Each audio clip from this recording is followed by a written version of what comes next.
Hey everyone, welcome back to today's video. This video will be a consolidated report of the different types of invitations that were issued by the Department of Immigration for the financial year 2019 to 2020. The department has released the number of invitations that were sent out in June. So based on that and based on the ANSCO's report, I've got this video covering detailed information about the different types of visas and the numbers and the points that were given invitations for the last financial year, and how this financial year, based on the points that were given, we can predict how the future is going to be. So it's my own personal prediction. So do your own bit of research before you jump to conclusions or take any further actions in your application. If you're new to this channel and don't know me, I'm Dr. Priya, PhD in biotechnology, academician by profession, moved to Australia as a skilled migrant in 2016, got my permanent residency, filing for my citizenship this year. And this channel is all about educating and making people aware of the different types of visas and process them without getting scammed by spending thousands and lakhs of rupees. So make sure to hit the subscribe and turn the notifications on to be instantly notified of the new videos. Without much delay, let's get on to today's video. So this is the overview of the skilled migration program for 2019 and 2020. So basically, when you look at the timeline, the financial year runs from July to June.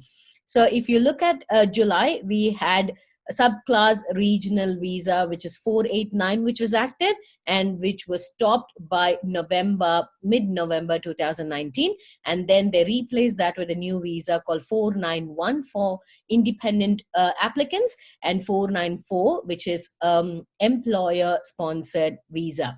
And what has happened in this timeline from mid-March, there's been a travel ban due to COVID-19, and because of which they have paused the applications or the applicants from overseas, which means who are offshore, who are outside Australia.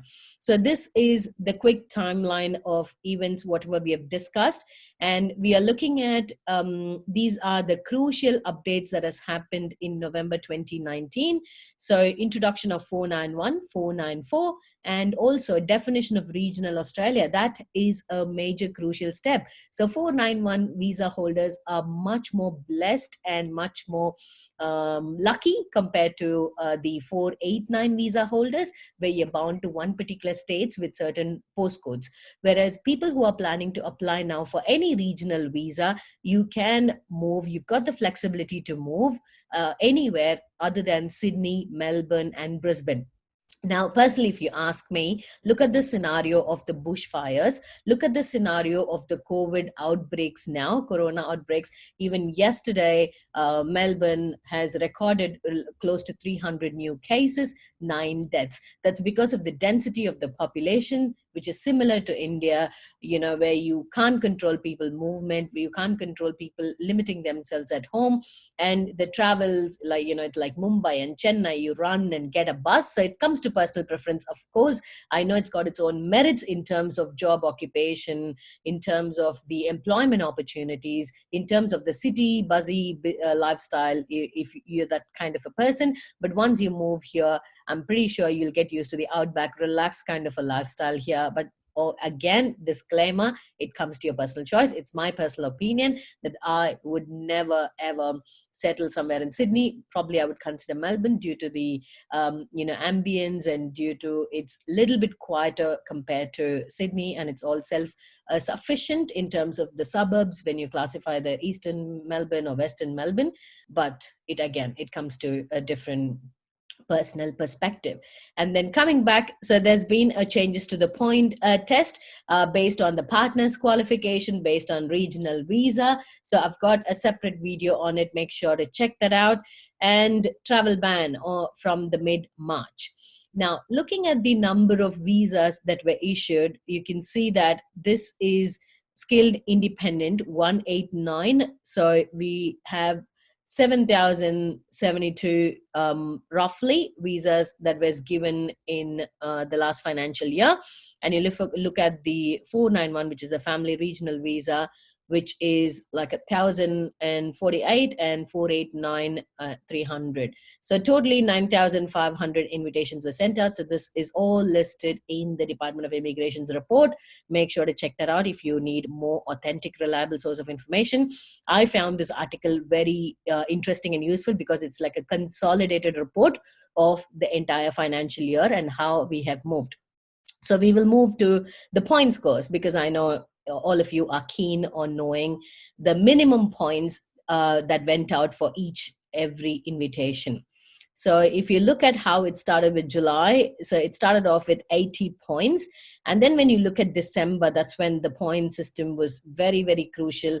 So basically, point system is like a filter the department uses to filter out when the application rounds become very competitive, especially with certain occupations, with certain regions. If everybody is buzzing to Victoria on, say, software engineer, they need a cap. Okay, so that is how it fluctuates. It differs based on the occupation. It depends on the state that you're applying. And in my last video, I had also mentioned about the new changes where in your EOI, now you have the option to select multiple states. So that's another advantage. There's no need for you to submit separate EOIs for each state. So when you put it in your the pool of application, based on the number of states or all states that you choose, your application is visible to different state authorities. And if they are happy with your points, if they need that occupation in the skill list, then definitely you have more chance of getting an invitation from that particular state. So make sure to use regional states. Do not hesitate. You can as well use them as a stepping stone for your life in Australia. So don't be really hard and thick that you are very keen on migrating only to a certain state because your brother might be here, your sister might be here, your friends might be there. But it's always the entry that's important, and then you can migrate to your choice moving forward. Okay, so after this, you can see that there's been a bit of a fluctuation in the points. And again, it rose to 95 in April. This is because the competition in the onshore applications. And if you look at the recent one, you can see that the skilled independent has come down to 85. And you look at the regional visas, it's down to 70.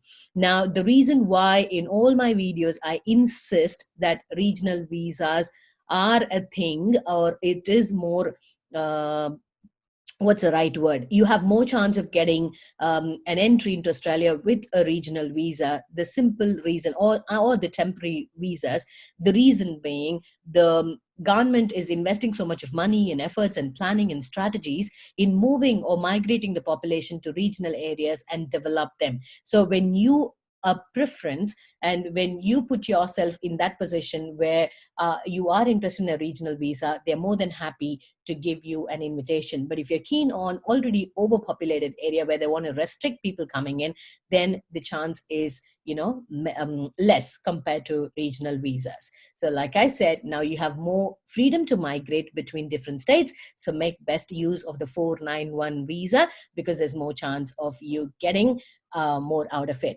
Like the 489, they didn't have Medicare facilities, whereas the 491, you've got Medicare facilities. That's one thing I personally had a bit of a struggle, I should say, with my moving with two kids, especially my little one was 1 year old. But now that 491 has an advantage that you've got Medicare facilities along with that, the only thing as a family you will have struggle is the childcare fee. So if one partner is not working, or if your work timing works around like one of you can take care of the kids, or you can bring your parents on visitor visa, like how I did. My parents visited us twice. They were here for 8 months, 6 months to help with the childcare arrangements, and that's how we save money. So we can always work that out if you get your entry. Your entry is more important. So make sure to choose wisely based on realistic factors, not with flashy desires. Now, looking at the state and territory nominations, so this pie chart shows you a different perspective of the number of visas that were allocated. So you can see the skill nominated 190, that's a huge slice of the pie, and the next is 491. Now, I'm pretty sure next year, this size of the pie of the 491 will be a pretty good, decent chunk. Okay, so I think you can just have a glimpse of this to find out the allocated quota for different states and how much was the actual given invitations. And you can see how the different states actually sticks to their budget, sticks to their allocated quota. Now, if you look at Canberra, ACT, and if you look at Tasmania, Victoria, the number of invitations, they've really stuck to their quota and they've issued the invitations. NT was a little bit slow. Look at the New South Wales. The actual allocated is much higher compared to the number of invitations that were given out. And South Australia as well, there is a slight lag here. And Western Australia, the difference is very, very huge. You can say it's only 1/4 of the quota being allocated. Now, this video is basically to enlighten you, is the word, not even empower, enlighten you with the reality of the situation. And I'm sure 2019 and 2020 is not going to be the same. However, this would give you a realistic picture of how systems work, how the different states work. So I'm pretty sure this was a useful chunk of information for all potential and aspiring migrants. So if you watched till the end, I'm sure you would have got the most out of it. If you have any questions, make sure to comment below and I will try to answer them when I get to it. If you like such realistic visa and lifestyle information, make sure to hit the subscribe and turn your notifications on to be instantly notified of my new videos. I'll see you all in the next video.